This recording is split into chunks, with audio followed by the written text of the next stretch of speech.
the ultimate EMG PJ shootout. I'm going to do the original version. All these are P&J, but they're inside the soap bar housings like this one here. Got them all lined up on the table there. And what I'm going to do is do the original recipe, and then we'll hit every variation of the X series, being the PX version, the PCSX version, and the PJA-X version. So we'll hear them all back to back, and then afterwards, I'm going to show you some EQ graphs and some explanations on exactly what the differences are so you can hear it as well as see it.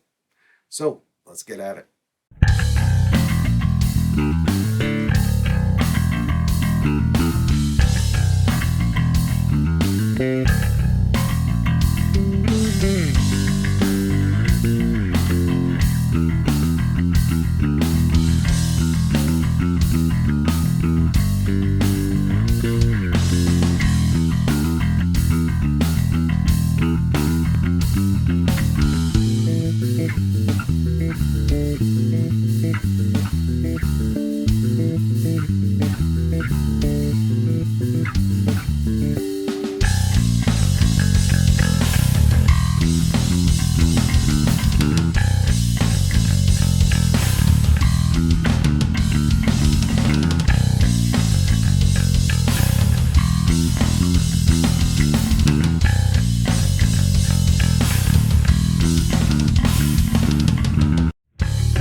So now that we've heard it, let's talk about the differences and see exactly what's going on.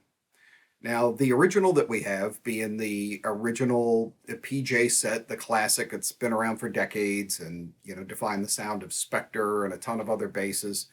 It's a very familiar sound, so let's A/B that against its match in the X series and see exactly what the X series does.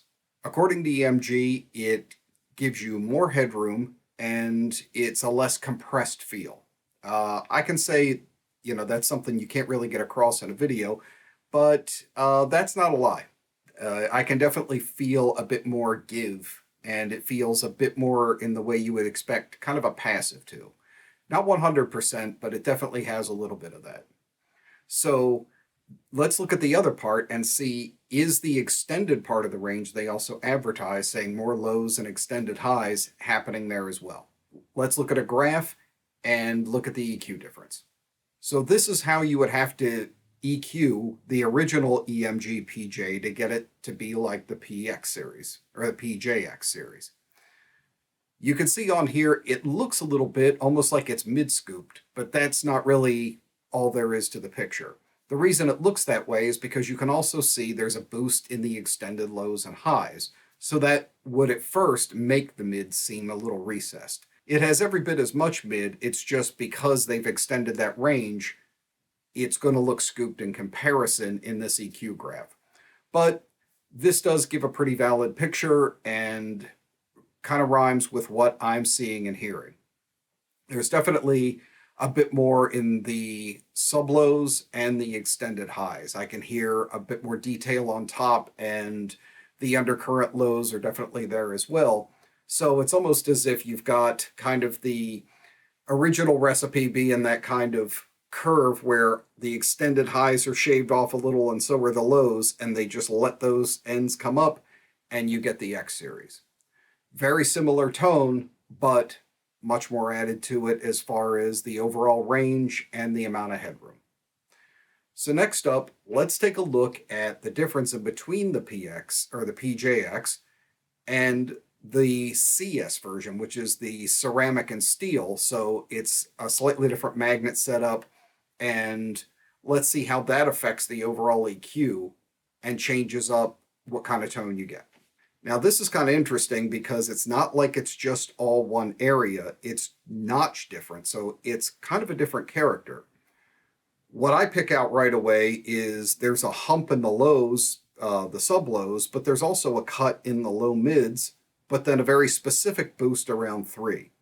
Then there's a cut in the center mids going into about 1K, and then gradually you get a little bit more coming out of it.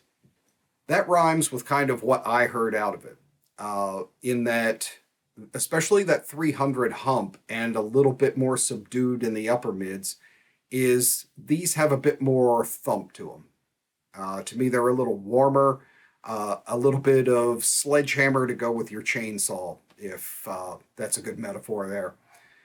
But it still has kind of the overall EMG character, but the emphasis peaks are a little different, where I usually associate kind of an upper mid sparkle with the classic EMG sound. This one's a bit more subdued and has that grunt right in the low mid range, where actually a lot of classic P sounds are done when you get the older passive split Ps. So if you're looking for something that may be kind of that bridge in between a more modern hi-fi sound and still has that kind of grunt that a split P passive might have, this might be the one that does it for you. But that's how I kind of hear it. Surprisingly, I didn't notice as much that notch in the kind of upper sub-lows that you see on there. But I think that may be because it's compensated for by that 300 hertz-ish kind of jump that you can see on the graph. So that's the CS. Let's take a look at the AX, which is Alnico magnets instead of ceramic and steel, and see how they fare against the original PJX. This one to me was the one that had the most drastic difference in flavor. As you can see, that center mid hump is the big thing. You really get a lot more out of it. There's a little bit of a cut in the sub-lows, and interestingly, there's also a spike in the upper mid area that you can see, but you can see that the extended highs are dialed off a bit, and the center mids are really up there. That gives it a much throatier kind of sound, a bit more grunt. And now if you feel like the signature EMG sound is more scoop than what you might like, or you like older pickups that tended to be a lot more driven in the center mids, this is probably going to be more for you. That to me is absolutely a sign of that Alnico magnet in there. A lot of the original and early passive Ps were Alnico magnets. And having a J on top of it, they have much more of that center body. A lot of players, that's one of their big things about active pickups, is they feel that they get a scoop or that they're a little too hi-fi with the extended highs and lows. So if you want an active pickup and you want all that detail and clarity, but you miss those center mids, then maybe the AX series is the one for you. Now for me, what this wound up being is not so much which pickup do I live with and put in every bass, but a great selection of different flavors that I can use to tailor to my bass. So if I have a really bright bass that's really scooped out, I actually have a alder-bodied bass with a maple neck that seems to be all lows and highs, then the AX with all those center mids is probably going to be a great fit for it, and that's the one I can put in there. I also have a really, really bright maple bass that has an ebony fingerboard. It doesn't seem to have a lot of lows. It has a lot of just really bright edge to it. Putting the CS would probably be a good one in there to bring back some of the high detail through the maple, but give it some warmth and some grunt. And then for my ash basses and some things that seem to be a bit more even across the middle, the classic PJ or the PJX, depending on exactly what I'm after, would probably be appropriate for there.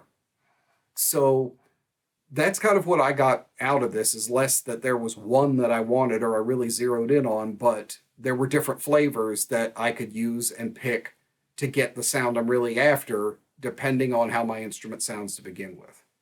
So that may be the way to look at it, or maybe you just like one flavor better than the others. So what are your guys' thoughts on this? Hit me up down in the comments. Is there a favorite that you have, one that surprised you, one that you weren't expecting to be as different, or do you think that they're not different enough? If you were going to pick one and you could only pick one, which one would it be? I'm definitely curious to find out. So hit me up in the comments, and please like, subscribe, share it if you find it interesting. It always helps the channel, and I'm always appreciative. So hope that helps, and I will see you on the next one.